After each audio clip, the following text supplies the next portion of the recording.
Hello, ladies and gentlemen. I am the Omni viewer, and welcome back to Omni at the Movies, where our subject today is Jurassic World Rebirth.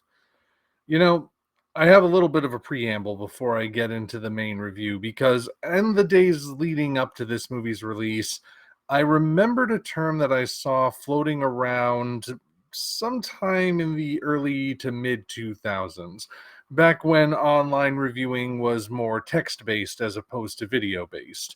And that term was critic proof, something that reviewers started throwing around to describe movies that even no matter what you said about them, even if you gave them the worst possible reviews, they were still going to be hugely successful because they have such devoted fan bases.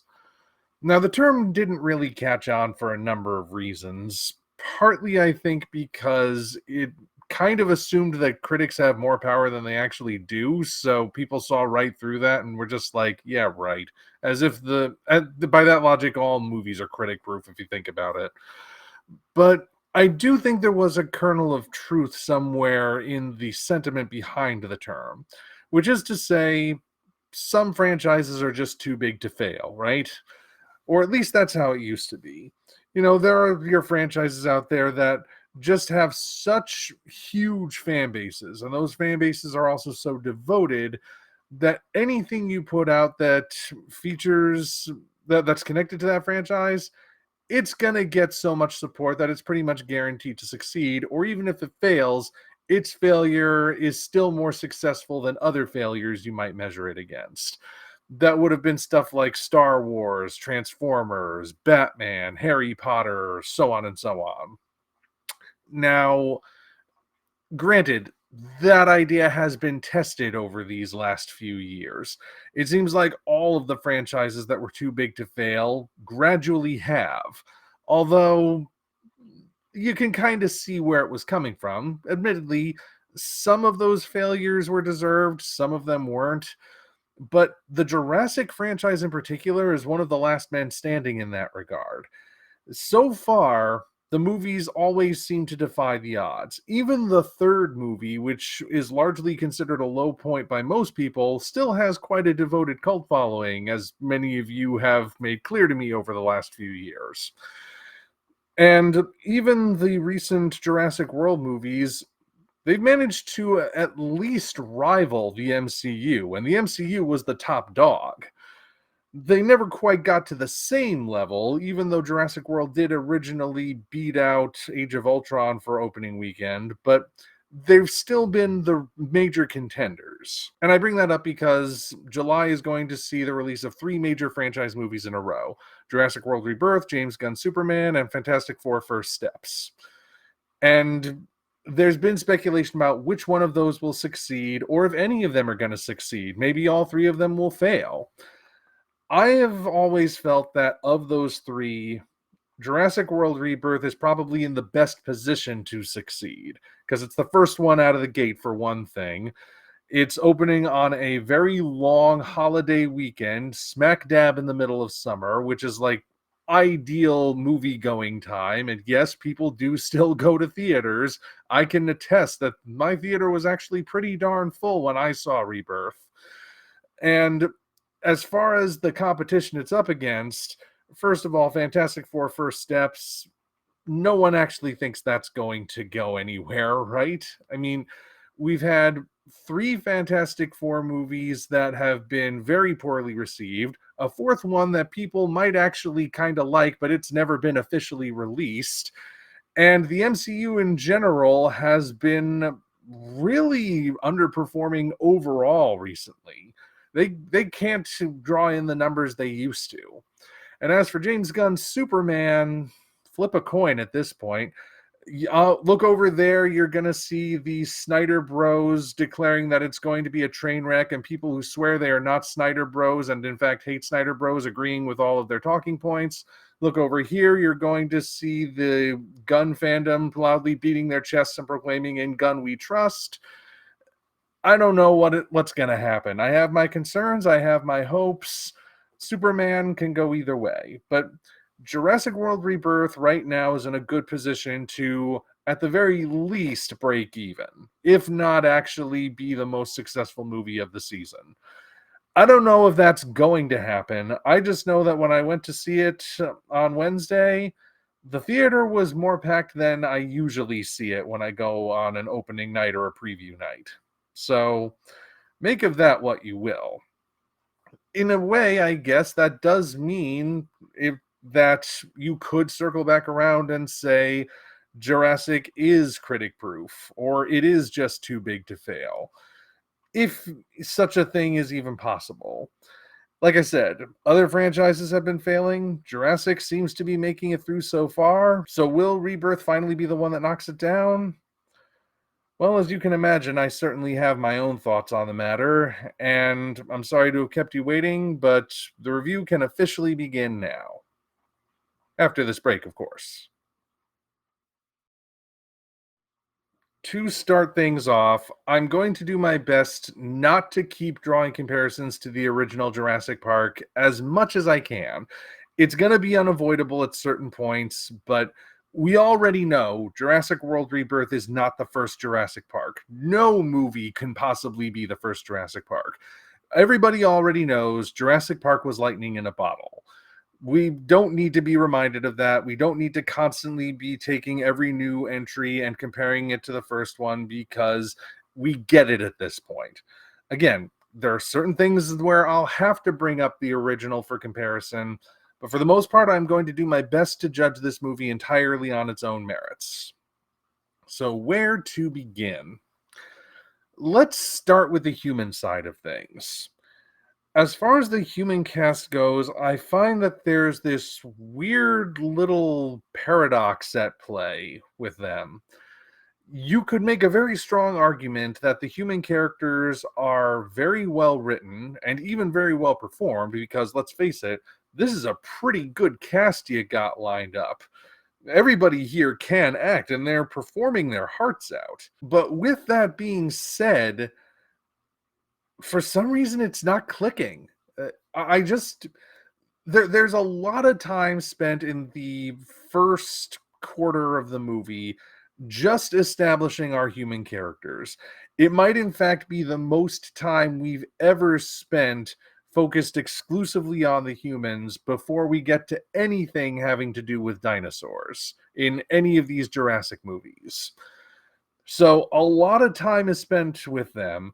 And of course, that time is devoted to giving us insights into their backstories, showing us how they interact with each other, setting up who are the not necessarily good guys and bad guys per se, but certainly who we should be rooting for over who we should be rooting against, bringing in a different subplot from the one you see advertised the most in the trailers, and showing how those two things will intertwine.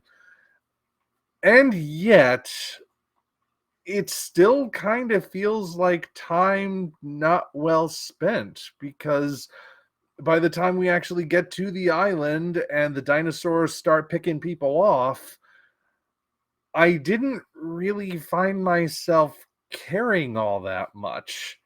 Like, obviously, the first guy that's going to get picked off is someone that we aren't necessarily going to be sad to see go, because he was, you know, shown to be one of those boo, we don't like him kind of characters.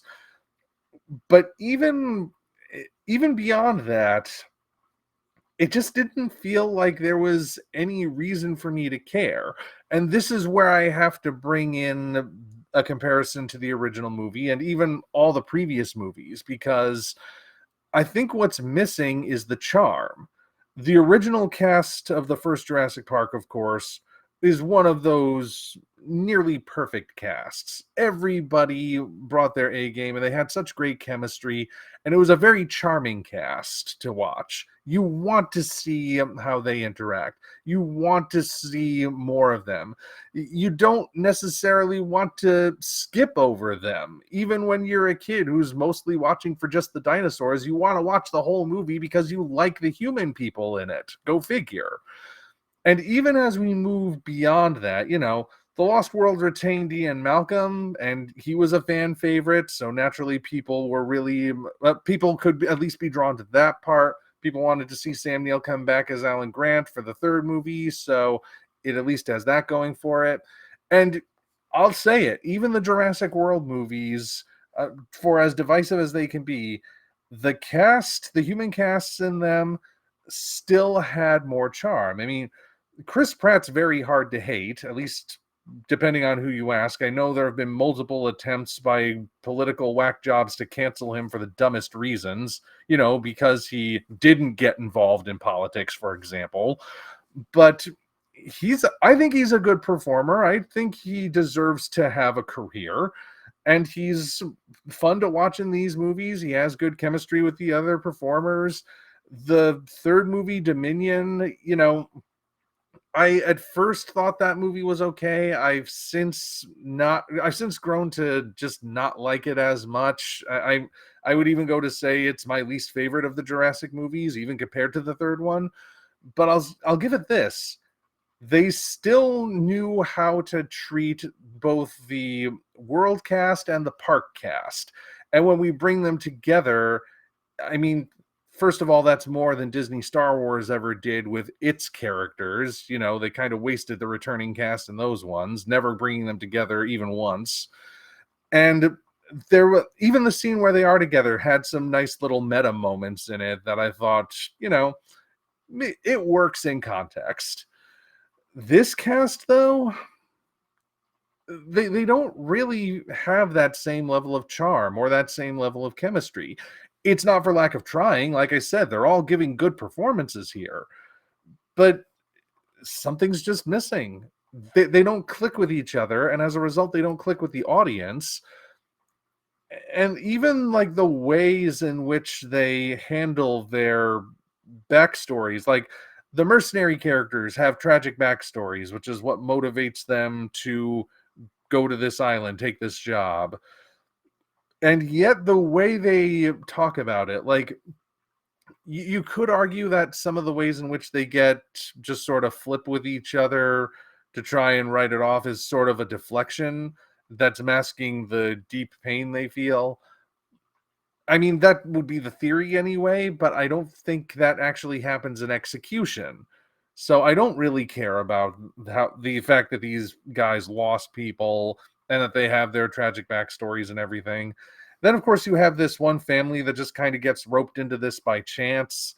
And there's one character in particular who is very difficult to like. And the idea again is that we're supposed to like him by the end, or at least we're supposed to have gotten past our initial impression of him. I don't think we ever get to a point where we do. I don't think there's ever that moment where we can definitively say, okay, I like this character now. Doesn't happen, which is kind of a shame.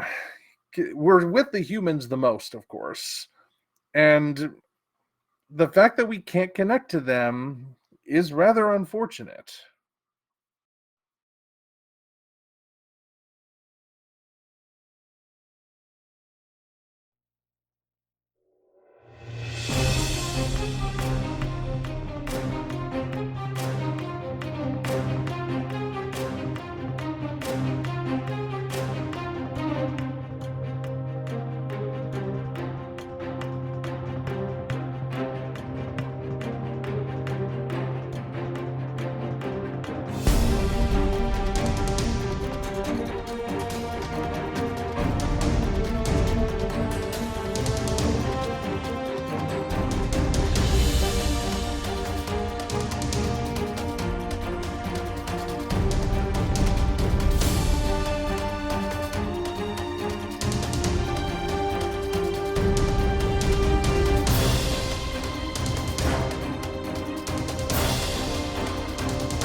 With these kind of movies, though, the general rule is that when the humans fail, the monsters or dinosaurs or creatures should be able to pick up the slack.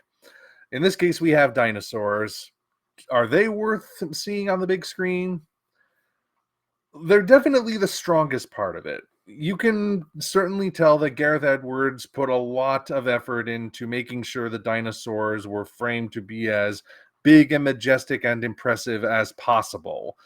And he even finds ways to give them some personality as they're going about their business. Like we see the two titanosaurs that are clearly a couple, and they're just sort of, you know, necking for all intents and purposes, literally, because their necks are that long. And it's meant to show them as nice, peaceful, gentle giants. The Mosasaurus working with the Spinosauruses to hunt certainly introduces some interesting dynamics. The T Rex shows like a bit of cunning as it's trying to catch the raft and everything. And of course, we have the mutants, which, I was initially a little bit skeptical about how they were going to go. I guess the mutants are okay. They certainly are treated as well as the dinosaurs are. Distortus Rex still looks a little bit weird, and the mutodons are basically just raptors with wings. And yes, they can fly, but they don't really make use of that as much during the finale. They establish that they can fly early on when we first get our glimpse of them, and yet the fact that they are able to fly doesn't really come into play as they're chasing after the humans at the end. Bit of a missed opportunity, especially since there's a helicopter that comes into play at the end. Instead, with the helicopter, we get a possibly unintentional reference to the Weird Al Yankovic Jurassic Park music video. And if you haven't seen the movie yet, you'll probably think back to this moment if you do see it and think, "Oh, that's what he meant." So I won't spoil it just in case. But at the same time, though, like for as impressive as the dinosaurs are portrayed, there's also this weird sense to the movie where each dinosaur is a set piece and a very self-contained one at that. Again, this is something very different from the Jurassic movies of the past. In the previous movies, yes, you had dinosaurs with their own very specific scenes, like the Brachiosaurus, the Dilophosaurus, or things like that. But there was generally at least one dinosaur, usually two types of dinosaurs, that would follow through the entire movie, right? Or at least once they showed up in the movie, they were a presence from that point onward. Most of the time, T Rex and raptors. Although in the third movie, it was the Spinosaurus. In Jurassic World, it was the Indominus Rex and the raptors.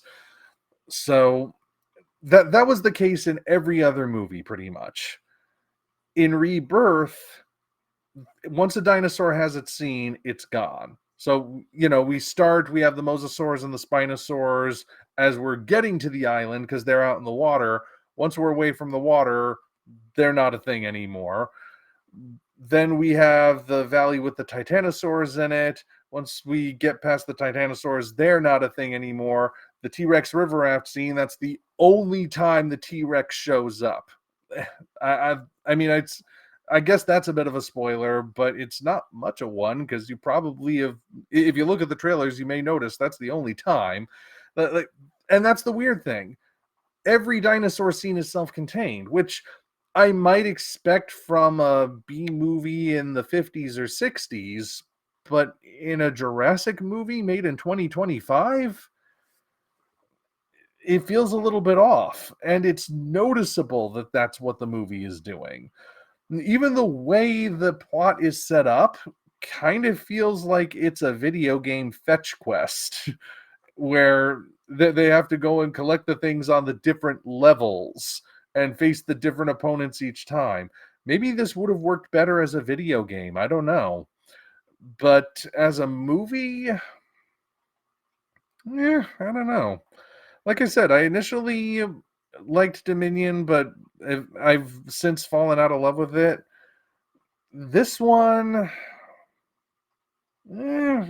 Rebirth has good dinosaurs in it. That's about all I can say. So obviously there haven't been a lot of good reviews for this thing, and even I didn't really have much positive to say about it. Yet I still think the movie's probably going to do well, and I'll tell you why. When I was in the theater on Wednesday, a large chunk of the audience were kids. Because obviously, right? Kids love dinosaurs. They're obviously going to go to see a dinosaur movie. That's the way it's been since dinosaurs were discovered and movies were invented. So, a lot of kids in the theater. And curiously, once the credits rolled, I heard people applauding, which generally doesn't happen in a movie theater. Because what's the point of applauding? It's what? Are the actors going to come out and take a bow? Of course not. That only generally happens when the audience really likes the movie and they like it to such an extent that they have that reaction anyway. I'm not saying it's a bad reaction to have, but I personally would not have had that sort of response to Rebirth. Yet the audience I was watching with did. Not the whole audience, but a pretty sizable portion of them, judging by the sound. And I have to assume that's because there were a lot of kids in the audience, which means this movie has an appeal to kids. And yes, as I was leaving the theater, I could hear some of the kids that were going past me saying that how cool the dinosaurs were. The mutant dinosaurs were so big and cool and scary and everything. So in the in short, that basically means that's another thing working in Rebirth's favor. Dinosaurs really appeal to kids. Superheroes do too, of course. But the superhero movies as of late, I mean, not only have we had an excess of them, but they also haven't been delivering so much recently. Dinosaurs, it's hard to go wrong with, even when the movie is bad. So, if I had to guess, Jurassic World Rebirth is going to be very popular amongst a younger audience, which means there are going to be families going to it, which means it's probably going to do pretty well. Does it deserve to do well? I don't know. It's not like I find this movie to be offensively horrible, mind you. It's not like it's the worst thing I've ever seen. I don't know where I would rank it compared to the others, aside from obviously putting it beneath the first, but everybody would do that anyway. But I don't know. It's just, as a movie, it's just kind of there. It's not so horrible that I'm going to be ranting angrily about it, but it's not so amazing that I'm going to be waxing poetic about it either. It's just there. It's got good dinosaur moments. The human moments try but don't quite succeed.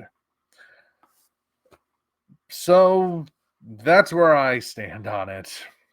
Jurassic World Rebirth exists. That's about all I can say at this point. Until such time as we meet again, this is the Omni Viewer signing off.